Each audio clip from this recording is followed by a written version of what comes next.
If you want the ultimate electric family SUV, well then here it is. This is the Volvo EX90. We're going to have a look around it today, check out all of its features, check out those amazing safety features, and see if it is in fact worth that hefty price tag.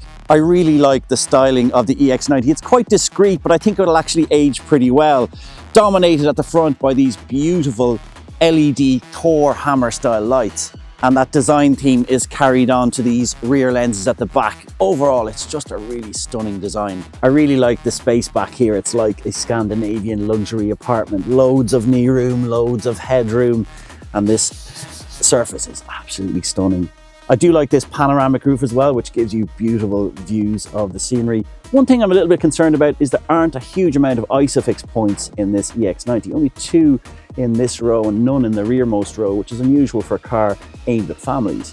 So we need to talk about EV charging, range and battery. Well, this thing is an absolute beast. 106 kilowatt hour battery, 102 of that is usable. That means a range of up to 600 kilometers on a full charge. It's also a beast when it comes to charging. This thing can charge at speeds of up to 350 kilowatts. That means you can charge about 250 kilometers of range in just 10 minutes. This LiDAR sensor here you see is making this one of the safest cars you can own and put your family in. It's constantly scanning the road for danger. It also sees very well in the dark. So if you do want one of the safest cars you can own, this is it.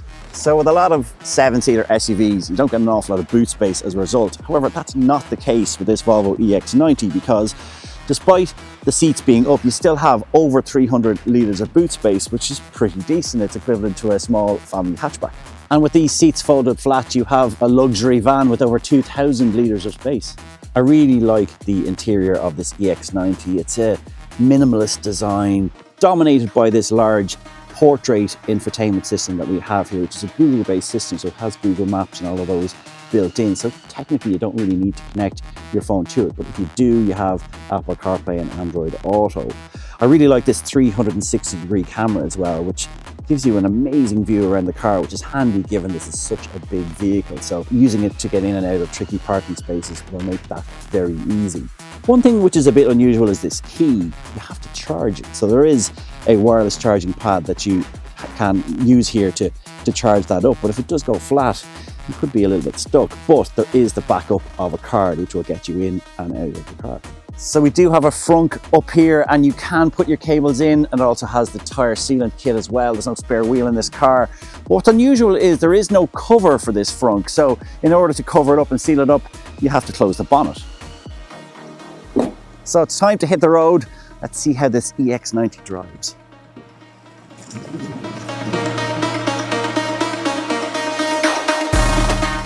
Out on the open road, this EX90 is really good to drive. It's incredibly comfortable, as you might expect, and pretty soft and squishy. But what's really surprising is just how agile it is. Even on these back roads with lots of twists and turns, it's really agile. Now, it's also very powerful too. This is the twin motor version. This is the highest spec model you can get, and it has 517 horsepower. But that's the 2025 version. If you get one in 2026, you're going to get 680 horsepower for your 125,000 euro. So it is incredibly powerful and also incredibly safe. All of these radars, the LiDARs, are constantly monitoring the road. There's cameras monitoring me if I get distracted, but it also is looking out for things in advance on the road, animals, people crossing the road. So it is really keeping an eye on you at all times. Now, when it comes to the quoted range, I would have my suspicions. Now, I'm on 84% at the moment, and it's saying an indicated range of 310 kilometers. It is a pretty cold day, but I'm also seeing that my average consumption is 25 kilowatt hours per 100 kilometers, which isn't wonderful. So I wouldn't necessarily expect to see some of those quoted ranges that Volvo are saying. I would imagine that really in real world range, in these sorts of conditions, 400 or 450 kilometers is about the most you can expect if you're doing regular driving. The thing about owning and driving a Volvo like this is that you get away with owning what is a 100,000 euro plus vehicle, and you're not really going to annoy anyone. You know, if you're driving a Range Rover or a Porsche or something like that, people might be kind of thinking you're rubbing it in their face. But Volvos are so discreet that you're getting all of the luxury you would get in a high-end Range Rover, but you're not really going to annoy anyone at all. In terms of a place to sit and a place to be, this is one of the nicest cars you'll sit in. It has absolutely amazing seats. They're incredibly comfortable. It has an amazing audio system. This Bowers & Wilkins audio system will really fill the cabin when you have it up on full blast. And overall, it's just an incredibly comfortable place to live. Of course, all of this luxury comes at a price, but it's a price that has changed recently. Volvo have reduced the price of this, starting off now at just under €100,000 and going all the way up to €125,000 for this version you see here.